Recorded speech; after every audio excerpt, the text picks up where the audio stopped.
tumpongeze Mheshimiwa Rais kwa makofi tafadhali.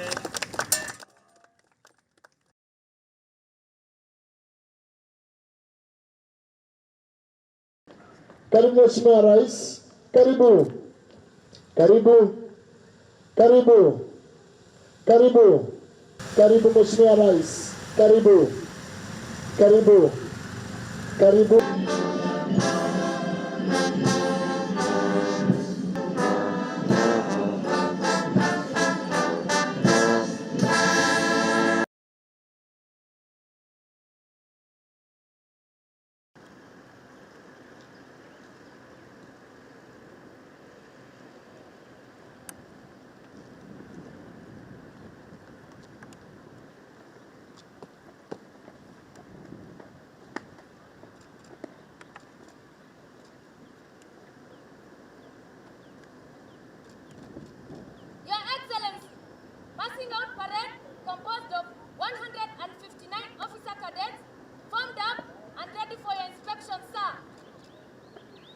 The parade is the Commissioner General of Prisons, Mr. Weekly Fogalo, and the Commandant of this great institution, Senior Assistant Commissioner General of Prisons, Madam Wanini Kireri. Your Excellency. This parade, Your Excellency, is under the command of the parade commander, Officer Cadet Zaitun Yusuf.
Parade Commander Cadet Officer Zaitun Yusuf anarudi katikati kuendelea kupeana na amri itakayofuatia. Kwa mengi zaidi kwa kama zangu Senior Sergeant Naomi.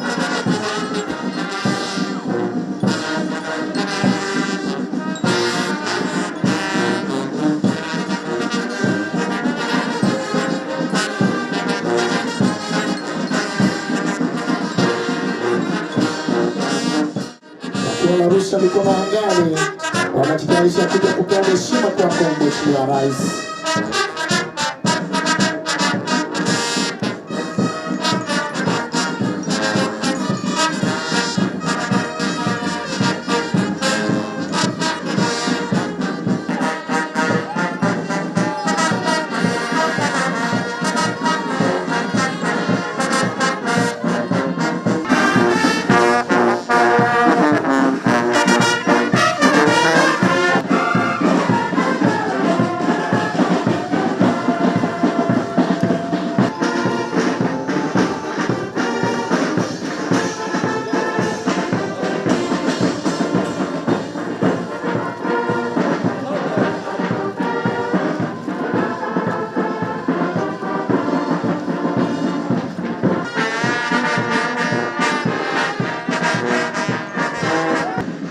Tayari anajiandaa kwenda kupeana amri itakayofuatia.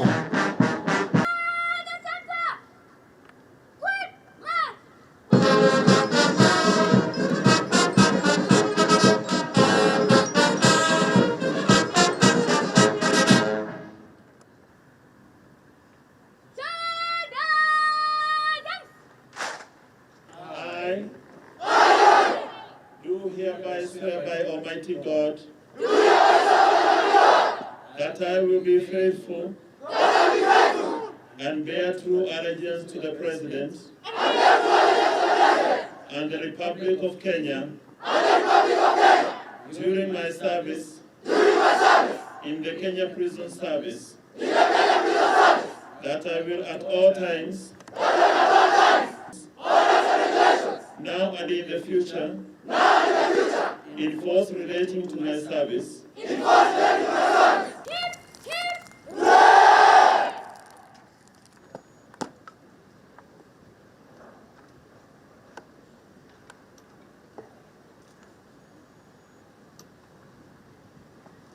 Your Excellency, may I have your permission to march off the parade in slow time, sir?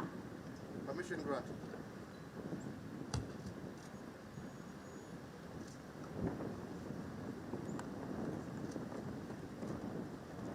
Thank you, Your Excellency.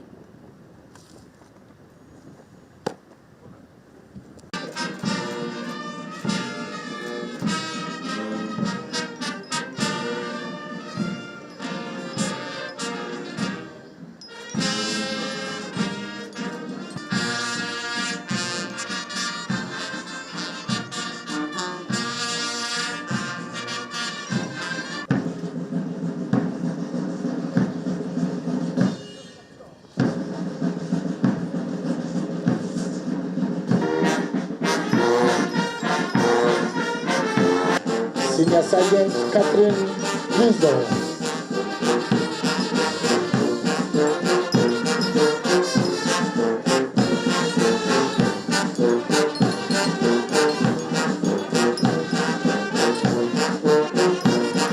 Asante Mheshimiwa Rais, naomba kwa unyenyekevu tuketini tafadhali.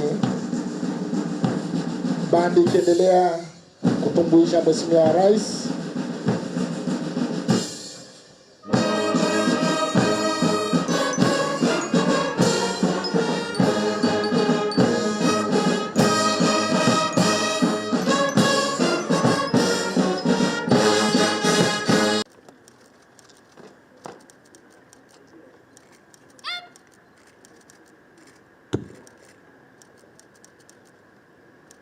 Cadet Officer Service number 54188, Zaitun Yusuf Boru.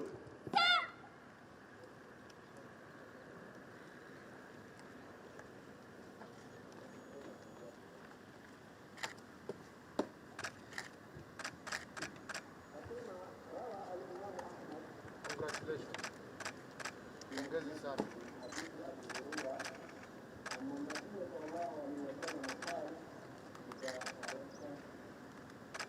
Thank you, Your Excellency.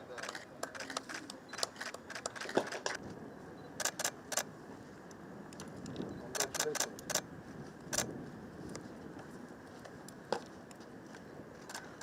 Thank you, Your Excellency.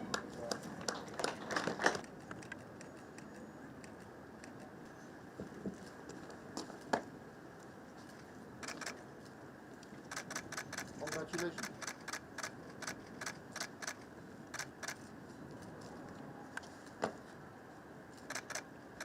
Thank you, Your Excellency. Your Excellency, the best all-round cadet officer in order of merit and winner of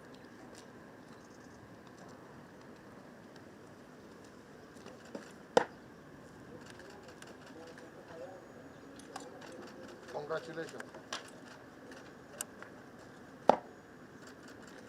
Thank you, Excellency!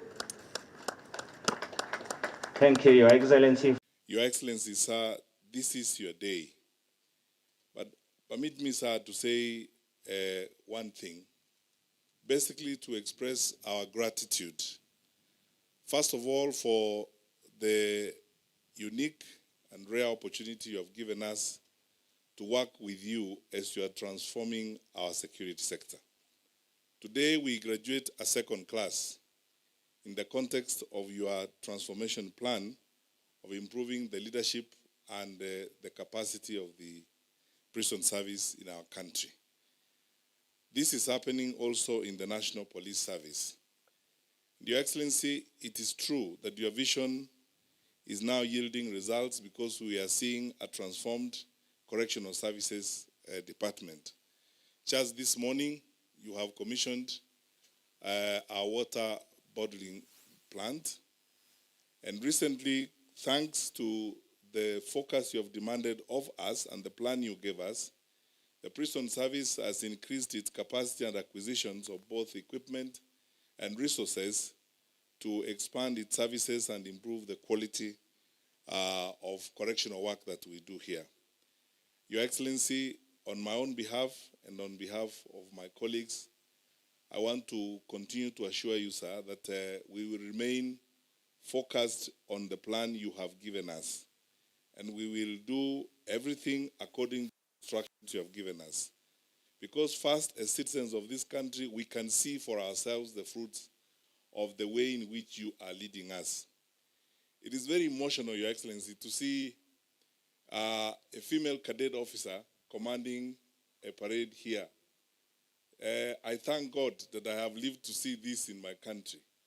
And we have now moved a step ahead in terms of ensuring that we provide equal opportunity to our girls as much as we do to our boys in this society. And I am proud of my colleagues in this service because the female colleagues I work with, starting with the phenomenal commandant of this institution, Madam Wanini, my phenomenal colleague PS, Zainab Hussein, have led from the front, and you can see the effect of their contribution to what we are doing here. Your Excellency, we wish you all the best and pray that the Lord Almighty continues to strengthen your hand as you lead us, and that the Lord leads us too to do that which is right in His eyes and in the eyes of our people in the service of our great country. Your Excellency, sir, this is your day. When we go to the next ceremony, I will again make a sentence of some remark about how you are transforming us. For the first time since independence, we are having health facilities now dedicated to the various services, such as we are going to launch shortly, sir, when you break ground to start our brand new Magereza Hospital here. All this is because of your leadership, and it takes leadership to get to where we have gotten, Your Excellency. Lastly, sir, I want to thank my colleagues who have worked with us. These cadets have been training in the context of COVID-19. You instructed us to work seamlessly with the rest of government within the framework of all of government approach. I am sincerely grateful to my colleague, our Cabinet Secretary for Health, Senator Mutai Kawe, and the entire of his team at the Ministry of Health for how they have worked with us. And that is why today, much as we have gone through some challenges, we've already gone past 90% in the vaccination of the inmates and closer to 90% achievement in the vaccination of our staff. Your Excellency, sir, we will remain committed and we will work the path you have drawn for us in the service of our country. Today, we celebrate the end of a very rigorous training that has been successfully completed, despite, as has been said, the constraints arising from the COVID-19 containment measures. To each and every one of you, my hearty congratulations for your personal and collective achievements as the cohort that is graduating today. And let me also register my very deep appreciation to the trainers who have coached you, mentored you, and instructed you over the last 13 months of your training. Your tremendous effort has today borne bountiful returns. So, ladies and gentlemen, the advent of the Constitution of Kenya 2010 ushered a new dawn for every aspect of our national life, and correctional services were part of this. This national covenant demanded dignity for all citizens, and in that regard, we continue to steer institutional reforms of the Kenya Prison Service to meet the visions set under our new Supreme Law. A key plank of these reforms has been to reposition the service from being a mere custodial institution to a correctional facility. Indeed, under the leadership of the State Department and Ministry, the service now places greater emphasis on rehabilitation and reintegration and the reduction of the tendencies of convicted criminals to reoffend. We are undertaking this solemn national duty so as to support those of our citizens who offend the law to realize the impact of their actions on society and to instill in them the need to be responsible and accountable in their choices and actions, and to make positive changes for the future. Indeed, to anchor the ongoing reforms, where philosophically the place of incarceration has transformed from being that which seeks retribution to one that seeks restoration, rehabilitation, and reintegration. And as such, new services and their attendant skills are required of this institution. These include risk assessment and counseling, which is why my administration has continuously provided support in recruiting specialists, professionals, indeed as is attested by the cadet officers who are passing out today. These cadets who are passing out today are the latest addition in our quest to foster the capacity of service in discharge of its national duty as a key institution in the criminal justice system. And in that regard, I urge each and every one of you graduating today to honor with fidelity the ethos of the service in all that you do. Indeed, as a key player within our national criminal justice system, the Kenya Prison Service, success requires close collaboration with other players across the entire length. And I note with satisfaction the feedback that we have received from these players in the system has been unreservedly positive. And I commend, through you, Commissioner General, the service for building strong linkages across the criminal justice system. Keeping with the vision of a prison service that directly contributes to socio-economic development of our country, I am also very happy that the service is indeed now making important contributions to the Big Four agenda, particularly in terms of food security and manufacturing. Currently, there are 1,400 acres under commercial maize production and a maize processing plant with a capacity of 30 tons per day is under construction at Naivasha Prison.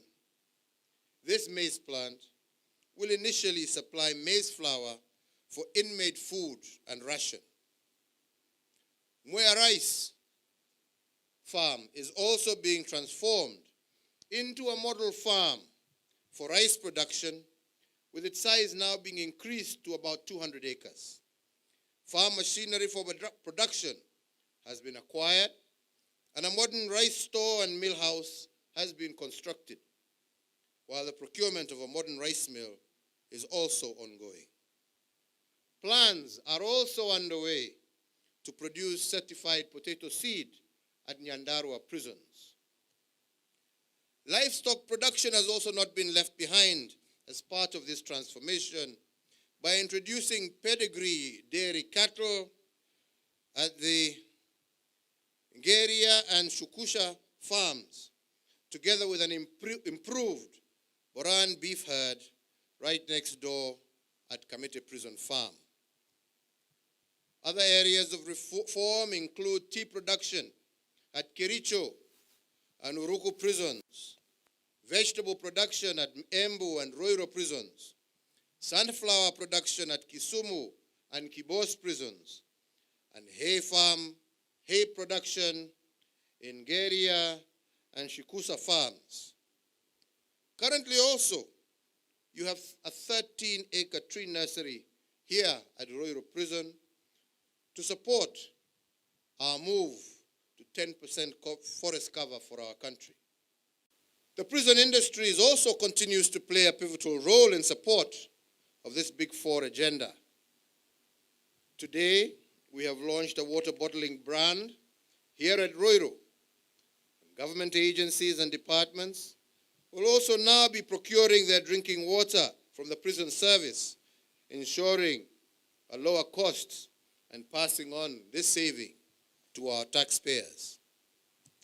As part of this transformation, the prison workshops are also being revamped to modern workshops so as to continue training offenders in various industrial crafts and vocations, a critical aspect of rehabilitation and reintegration, and the reduction of the tendency of convicted criminals to reoffend. The above are just a few examples that demonstrate that even though the offenders are within correctional facilities, they are not excluded from personal development and also can make valuable contributions to building the nation and achieving our shared aspirations. So, ladies and gentlemen, even as we focus on securing the restoration and integration of offenders, the well-being of our officers, supporting them, has also been and remains a key area of focus for my administration. I am pleased to state that we have made significant progress in uplifting the benefits and standards of living of our officers and their dependents. We have revamped accommodation facilities, introduced comprehensive health care, and implemented continuous professional development that ensures that officers can upskill and improve themselves. This is in recognition of the fact that you are the frontline personnel who interact most with the offenders and therefore have the potential and ability to role model positive social behavior.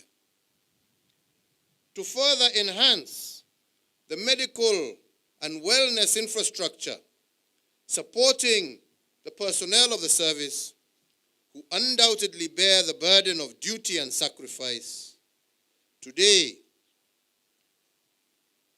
we will be launching the construction of the Kenya Prison Service Hospital, which I will be groundbreaking, and I direct that this should be finished and ready for operation on or before the end of Q1 2022.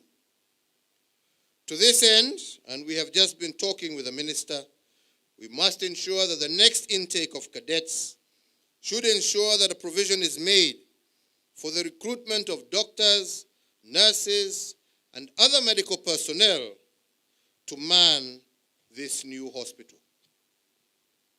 Ladies and gentlemen, we now return to a subject of the forgotten within the justice system. Forgotten not because of their own acts or omission, but by being born in prison. That is the young children of imprisoned parents who are the silent, forgotten, hidden or invisible victims of the justice system. These children, especially those who accompany their mothers to prison, bear indelible scars born throughout the journey that their mothers must travel across the justice system towards and during incarceration. During this period of their development, children need stable, safe, secure, stimulating and nurturing environments to enable them grow optimally and to achieve their developmental potential regardless of the crimes committed by their parents. A nurturing environment for young children accompanying mothers to prison, as well as those who are left behind, will go a long way in improving child outcomes and break the cycle of intergenerational incarceration. The government recognizes parental incarceration among the adverse childhood experiences that exacerbate the child's risk of negative outcomes in adulthood. These outcomes include depression, criminal behavior, abuse of substances, domestic violence, mental health problems, and other health-related issues. In that regard, and in order to secure the welfare of all our children and the unlimited future we strive to enable them realize, I do direct that the Ministry of Interior and Coordination of National Government, together with the Commissioner of Prisons, and in consultation with all key stakeholders, to immediately develop and issue a policy to safeguard the health and education of children of incarcerated parents in an integrated and systematic manner. I further direct the Ministry of Education to second education officers to the Kenya Prison Service so as to guide the education in these facilities. The policy should also encompass comprehensive capacity building of all actors along the chain of justice on child-sensitive action, creation of nurturing environments for children who accompany their mothers to prison, including the establishment of mother and baby units within prisons, expanding the use of alternatives to incarceration for petty offenses, and making it less traumatic for children to be integrated back into society. I am also happy to note that the Kenya Prison Service has attained a vaccination average of 90% for inmates and over 80% for uniformed personnel.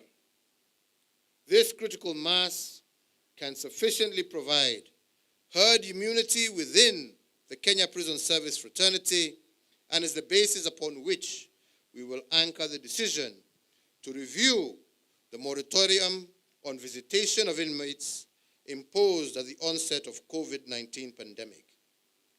Visitation maintains links with families and societies for the purpose of reintegration, and I therefore direct, as a result of the vaccination progress that you have made, that this ban on visitation be lifted and people be allowed to visit their loved ones under strict guidelines. So, ladies and gentlemen, let me conclude by once again congratulating all the graduates today, thanking the service, the management of this institution, and all its personnel for the sterling work that they continue to do. To you officers, as you formally transition into the ranks of the service, the following three hallowed words should be your mantra from this day forward.